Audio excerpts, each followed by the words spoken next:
Бүгд найрамдах Польш улсад төрийн ажил хийж байгаа Монгол улсын ерөнхийлөгч Ухнагийн хөрсөхийг тус улсын ерөнхийлөгч Анджей Дуда ерөнхийлөгчийн ордондоо аль биесээр угтаавлаа. Хөгжимд хоёр улсын төрийн дулдыг ашиглаж ёслолын буудлага үйлдсэний дараа ерөнхийлөгч хөрсөхөд төрийн хүнд таруулын захирагч айлтгал өргөлөө. Төрийн тэргүүнээр угтах ёслолд оролцсон Монгол Польшийн аль биесний төлөөлөгчтэй мэдчиллээ.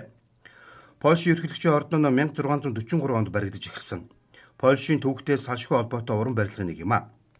Ордонд ерөнхийлөгчид дуудаа амьдарч ажилладаг. Ерөнхийлөгчийн уулзалт зэрэгс гадна гадаад улсын төрийн тэргүүн дээд өндөр түвшний төлөөлөгчдөд зориулсан ёслол хүндэтгэлийн арга хэмжээ зохион байгуулдаг. Монгол Польш улс 1950 оны 4-р сарын 14-ний өдөр дипломат харилцаа тогтоосон. Польш улс 37 сая гаруй хүн амтай, парламентын засаглалтай бөгөөд Сейм, Сенат гэсэн хоёр танхимтай. Сеймийн гишүүдийг пропорционал, Сенатын гишүүдийг мажоритар системээр сонгодог.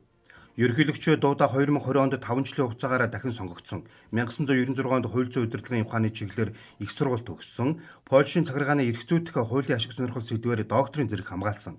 Польш улсын дотоодын нийт бүтээгдэхүүн нь 860 гаруй тэрбум Америк доллар.